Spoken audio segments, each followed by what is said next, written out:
Welcome to Exhausting Stories, where history helps you drift into sleep. Tonight, we invite you to travel far from the battlefields of kings and empires, into the silent, sunburnt heart of the Australian outback. A place where the wind carries the scent of dry wheat, and the only sound at dusk is the low thud of emu feet on red earth. This is the true story of a war, but not one fought between nations. In 1932, Australia declared war on birds, not as a metaphor, not in satire, but with real soldiers, real machine guns, and a mission to stop an enemy that outnumbered them and outran them. More than 20,000 emus were destroying crops, overwhelming farmland, and pushing desperate farmers to beg for military intervention. What followed was a campaign so absurd, so unexpected, that history nearly forgot it. But tonight, we'll remember.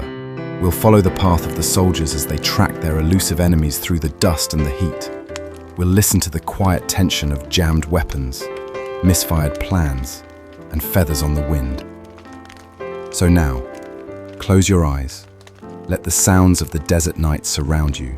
Let the fire crackle beside you as we return to a moment in time when one of the world's most powerful militaries lost to birds. Settle in and let's discover the Great Emu War of 1932. Before we begin, please like and subscribe. It truly helps more dreamers find our channel. Gaze in and breathe in. Let the hush of history carry you. Let the story begin. In 1932, Australia was in the grip of a profound crisis. The Great Depression had swept across the world, and its effects hit Australia hard.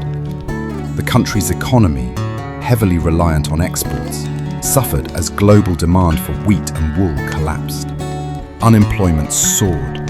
For those living in the rural heart of Western Australia, these challenges were magnified by the land itself, a landscape that offered little comfort and even less forgiveness. Returning World War I veterans were offered plots of notoriously infertile land in Western Australia under a settlement scheme that often left them with scrub and dust instead of fruitful fields. The idea was to reward their service and give them a chance to rebuild their lives, but the land proved stubborn and nutrient poor, more brush than rich wheat country. These men, carrying the weight of their experiences from the war, now faced a different kind of battle, one against the soil, the climate, and the relentless uncertainty of farming.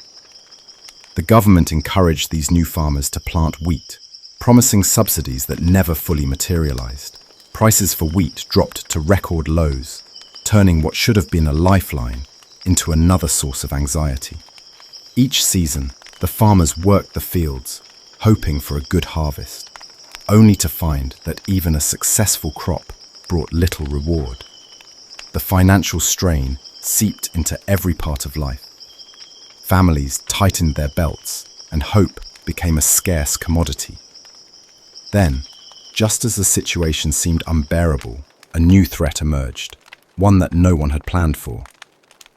After their breeding season, tens of thousands of emus began moving west, drawn by the promise of water and the green shoots of wheat. For the farmers, it was as if the sky itself had opened and let down a flood of giant birds. Emus are striking creatures. They stand up to 6 feet tall and can sprint at 30 miles per hour. In smaller numbers, they might be a curiosity. In a swarm, they became a force of nature. The emus descended on the wheat fields in the Campion district and beyond, eating and trampling the crops. Their heavy feet crushed young plants, and wherever they moved, they left deep tracks in the soft soil. The damage was more than just what they consumed. Broken fences allowed other pests to enter, compounding the destruction. For farmers already on the edge, the emu's arrival threatened to push them over it. Imagine walking into a field at dawn, expecting to see neat rows of wheat, but instead finding flattened stalks, scattered feathers, and the distant shapes of emus moving through the haze. The birds, unhurried and unafraid, seemed to take ownership of the land. Farmers tried whatever they could: scarecrows, banging pots, chasing the birds on foot. But nothing worked. Emus were too fast, too resilient, and too indifferent to human efforts. The frustration grew with every passing day. The wheat that survived the drought and poor soil now fell to the emus. The government's earlier promises of help felt hollow. Farmers watched as their livelihoods slipped further from reach and desperation set in. Their pleas for assistance became more urgent, their letters and telegrams painting a picture of disaster. Officials in Canberra couldn't ignore the mounting reports. Photographs of ruined fields and stories of ruined harvests began circulating. The government, already stretched thin by the depression, weighed its options. Subsidies were discussed, but seemed impossible to deliver in full. Something more immediate was needed. The problem, once agricultural, now took on the tone of a military emergency. It was at this point that the government made an unusual decision. Instead of more economic relief, they would send in the military. The emus, in the eyes of officials, had become an invading force. The hope was that a show of force would end the crisis quickly and restore order to the farmlands. Major GPW Meredith, an officer with experience and discipline, was assigned to lead a small team. Their mission was simple on paper: use Lewis machine guns to reduce the emu population and protect the wheat. The team brought with them 2 machine guns and 10,000 rounds of ammunition. The plan sounded straightforward: bring military precision to a rural problem, and the birds would be driven away or destroyed. For the farmers, the news of military intervention brought a mix of relief and disbelief. Finally, someone was taking their predicament seriously. They watched as soldiers arrived, set up their equipment, and prepared for action. For a moment, it seemed as if the balance of power might shift back in their favor. But underneath the surface, there were doubts. The emus had already shown themselves to be unpredictable. Would military tactics work where every other method had failed? The soldiers, used to human adversaries, now faced a challenge unlike any they had trained for. The emus, meanwhile, continued their relentless march through the fields, undeterred by the gathering response. As the first days of the operation approached, anticipation built on both sides. The farmers pinned their hopes on the soldiers' success, while the emus remained a constant, silent presence in the fields. The government's attempt to solve a rural crisis with military force was about to be put to the test. What followed would reveal just how unpredictable nature can be, and how even the best-laid plans can falter in the face of the unexpected. The stage was set, the players in position, and soon the first shots of an unusual campaign would echo across the wheat fields. For Major GPW Meredith of the Royal Australian Artillery and his 2 artillerymen, the assignment was clear: use 2 Lewis machine guns, veterans of the trenches of World War I, and 10,000 rounds to protect the wheat fields from the emu invasion. On paper, the plan rested on sound military logic. The team would herd the emus into a confined area, where the birds' numbers would make them easy targets. But soon they'd discover a simple jam in the heat could derail everything. The confidence behind the operation was understandable. These were not ordinary rifles. The Lewis guns had proven their worth in battlefields far more dangerous than the Western Australian outback. Meredith and his men arrived with a sense of purpose, perhaps even expecting this mission to be a brief interruption to their usual duties. The farmers, desperate for relief, looked on with hope as the soldiers prepared their weapons and surveyed the fields. The first attempts to corral the emus seemed straightforward. Soldiers positioned themselves where the birds were most concentrated, ready to open fire as soon as the flock entered the kill zone. But emus, as it turned out, were not interested in cooperating. Instead of moving together in a tight group, the birds scattered at the first sign of danger. With their long legs and powerful stride, they could reach speeds of up to 30 miles per hour, vanishing into the bush before the soldiers could adjust their aim. The outback terrain only made things harder. The ground was rough and uneven, making it difficult for the soldiers to set up a steady firing position or to move quickly with the heavy, awkward Lewis guns.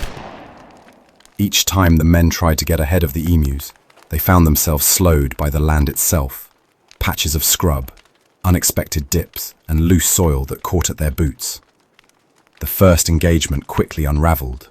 A few emus fell to the initial bursts of gunfire, but most simply bolted, zigzagging away and disappearing into the tall grass. Meredith realized almost immediately that birds in motion were nothing like the stationary targets of military training. The emu's resilience was remarkable. Some birds seemed to absorb multiple hits and keep running, while others simply outran the hail of bullets. Meredith would later remark, "If we had a military division with the bullet-carrying capacity of these birds, it would face any army in the world. They can face machine gun fire with the invulnerability of tanks." For men trained to expect results from their weapons, this was both frustrating and humbling. For the farmers, this was a bitter disappointment. The emus continued to feast on the wheat, trample fences, and move through the fields almost undisturbed. The military's presence, once a source of hope, became a daily reminder of how little progress was being made. The sight of soldiers chasing birds across the fields, sometimes on foot, sometimes in a rattling truck, seemed more farcical than heroic. It was a scene that felt out of place in the harsh, practical world of the outback. The emus, for their part, appeared completely unaffected by the campaign. They continued to move through the fields in search of food and water, undeterred by the noise and confusion. Their numbers remained high, their appetite for crops undiminished. For the people of Western Australia, the situation was not just a failure of policy, but a growing embarrassment. Major Meredith and his men could no longer deny that the operation was failing. No amount of determination or adjustment in tactics seemed to make a difference. The emus had revealed every flaw in the government's plan, from overconfidence in military technology to a lack of understanding of the natural world. These were not simple pests. They were survivors, perfectly suited to the land and its challenges. The soldiers held the weapons, but the emus held the advantage. Still, the campaign dragged on. The government, under pressure to solve the crisis, hesitated to call an end to the operation. Farmers and officials alike hoped for a turnaround, but the reality on the ground was impossible to ignore.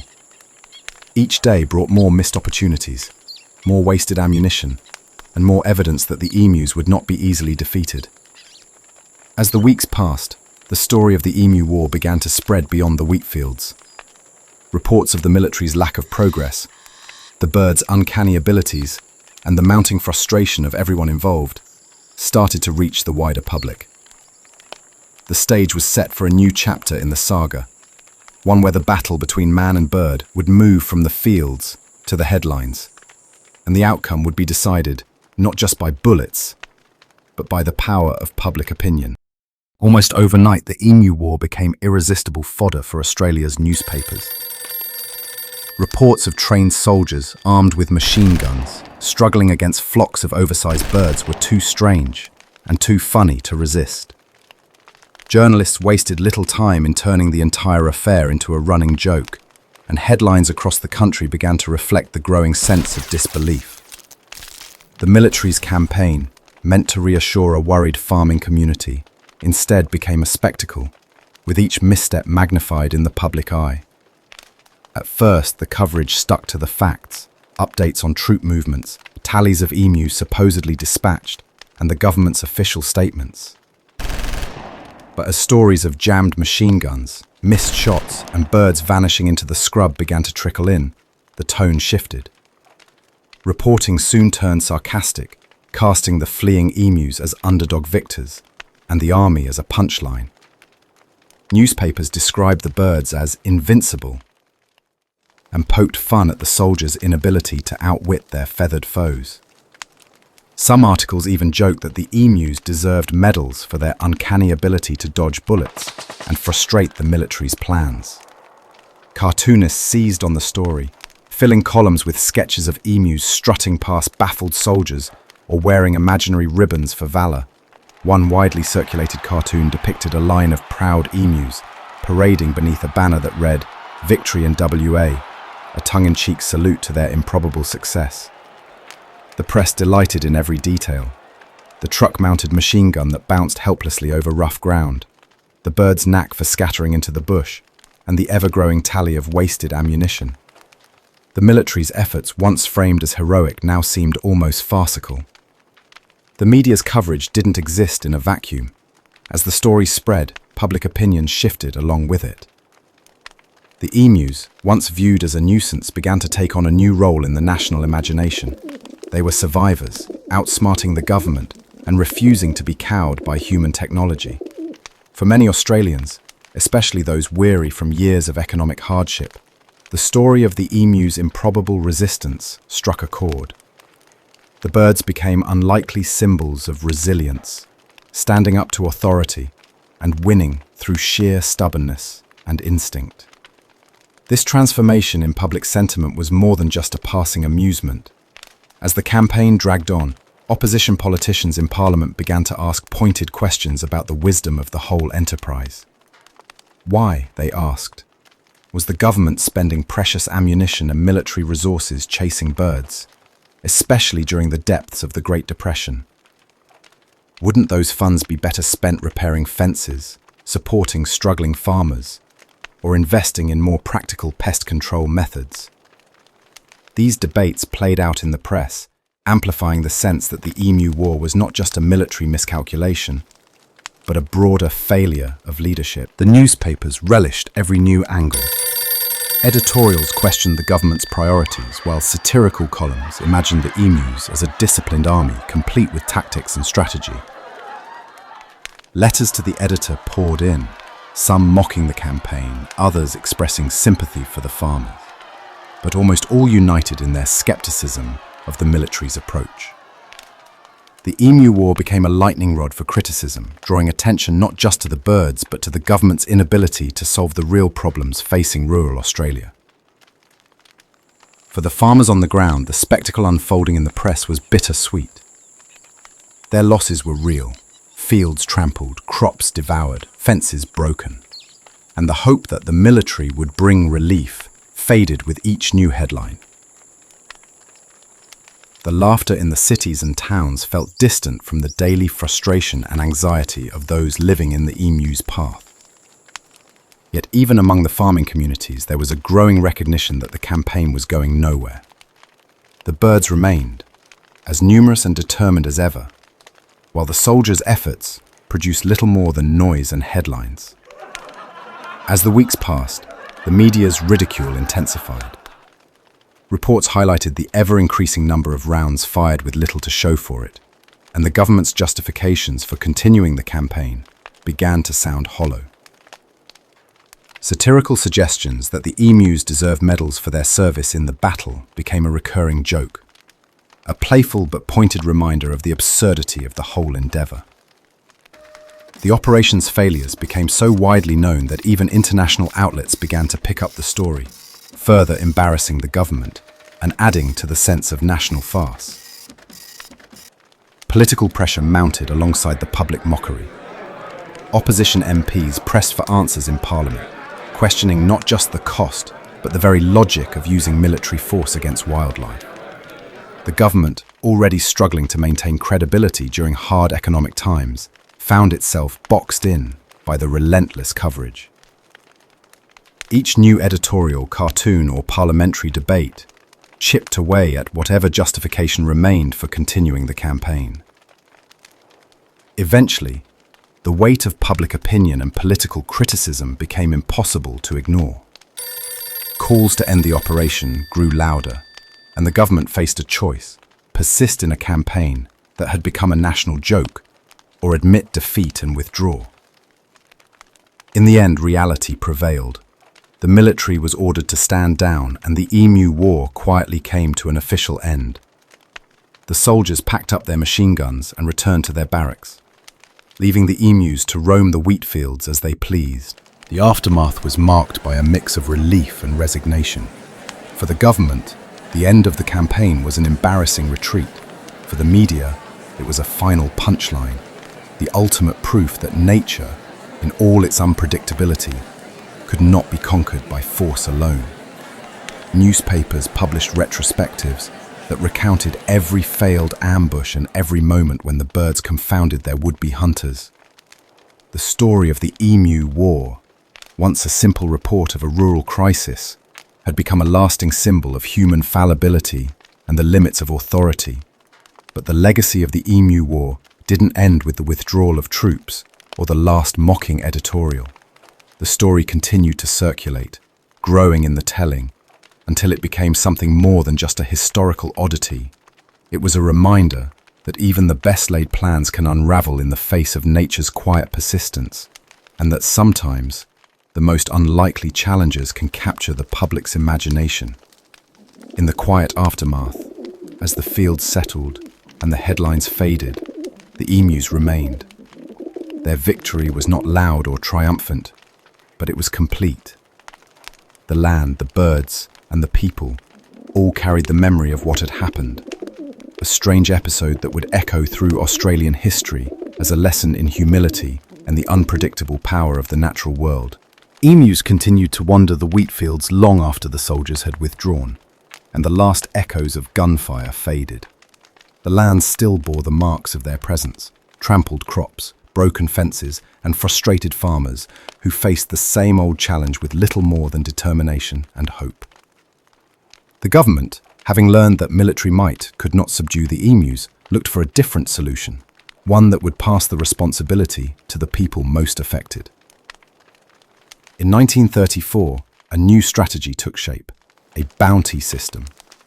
Instead of calling in troops, the government offered payment to anyone who could help reduce the emu population.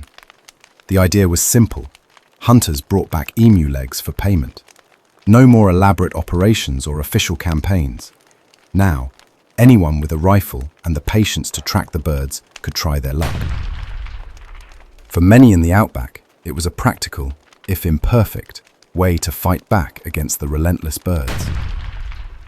Over 6 months, hunters claimed roughly 50,000 emu bounties. Compared to the military's efforts, the bounty system looked like a clear improvement. Hunters worked alone or in small groups, using their knowledge of the land and the birds' habits to increase their chances of success. They didn't try to herd the emus into traps or rely on heavy firepower. Instead, they watched, waited, and took their shots when the opportunity arose. For a brief time, the number of emus in the wheat belt noticeably declined, and the fields seemed just a bit more secure. Yet the relief was short-lived. Emus, shaped by thousands of years of harsh conditions, proved impossible to eliminate. Their numbers dipped but rebounded quickly thanks to their natural resilience and the cycles of migration and reproduction that had always defined their lives. For every bird lost, new chicks hatched and grew, ready to take their place in the endless march across the plains. The bounty system, while effective in the short term, could not keep up with the birds' ability to adapt and multiply. The landscape itself gave the emus an advantage. Western Australia's vast open spaces offered countless places to hide and escape. Hunters might spend hours tracking a group of birds, only to see them vanish into the bush at the first sign of danger. The emus' speed and stamina made them elusive targets, and the work was often grueling. As time passed, the effort required to earn the bounty often outweighed the reward, and fewer people took up the challenge. The government, too, began to see the emu problem not as a crisis to be solved, but as a reality to be managed. Still, the emus endured. Their survival was not a conscious act of defiance, but the result of instincts honed by generations of living in a demanding land. Tall and powerful, they moved with a quiet confidence, covering great distances in search of food and water. They didn't need a plan or a strategy. They simply did what they had always done. The wheat fields were just another stop on their journey, and the fences, bullets, and bounties were obstacles to be navigated, not defeated. For the people of Western Australia, the emus became more than just a nuisance. They were a daily reminder of the limits of human control. No matter how many solutions were tried, military campaigns, bounties, new fencing methods, the birds persisted. The lesson was clear. Nature, in all its complexity, could not be bent to human will so easily. The emu's ability to survive and thrive, even under constant pressure, spoke to the unpredictable power of the natural world. Over time, the story of the Emu War and the bounty system that followed took on a life of its own. What began as a desperate attempt to save crops became a tale retold in homes, classrooms, and even in the halls of government. It was a story that combined frustration, humor, and a sense of awe at the bird's tenacity. The image of farmers and hunters pitted against a seemingly endless tide of emus became a symbol of the ongoing struggle between people and their environment. The Emu War's legacy is not just one of failed campaigns or lost crops. It is a story about adaptation, both human and animal. The government adapted its approach, moving from military force to civilian incentives. The farmers adapted, learning to live with the birds and to find new ways to protect their livelihoods. And the emus, as always, adapted to whatever new challenge came their way. Their continued presence in the outback is a quiet testament to the power of persistence and the impossibility of total control. Humour has always been part of how Australians remember the Emu War. There is something undeniably amusing about the idea of birds outsmarting machine guns and soldiers. But beneath the laughter is a more thoughtful message. The emus did not win through cunning or malice. They simply survived. Their victory was not loud or dramatic, but steady and enduring. They remind us that nature often finds a way, no matter how clever or determined our efforts may be. The Emu War also invites us to consider what it means to manage the natural world. Sometimes, even the best intentions and the most determined actions are not enough. The emu's ongoing presence in the wheat fields is a subtle form of nature's quiet revenge, a reminder that life goes on, undeterred by human plans. The story is not about defeat, so much as it is about perspective, about recognizing the boundaries of our influence and the importance of humility in the face of nature's complexity. As the years pass, the tale of the Emu War continues to resonate. It is retold not just for its absurdity, but for the lessons it offers about resilience, adaptation, and respect for forces beyond our control. The emus, still roaming the outback, remain a living part of that story, a symbol of survival and the quiet power that nature holds. With each retelling, the Emu War encourages us to look differently at the world around us. It asks us to reflect on our relationship with nature, to question our assumptions, and to find meaning in the unexpected. And while the fields of Western Australia may never be free of emus, the story endures, inviting curiosity and a bit of humility each time it is told. The Great Emu War stands as a striking example of how human plans can falter in the face of nature's unpredictability. Soldiers arrived with strategy, resources, and confidence, but the emus responded with quiet persistence and adaptability.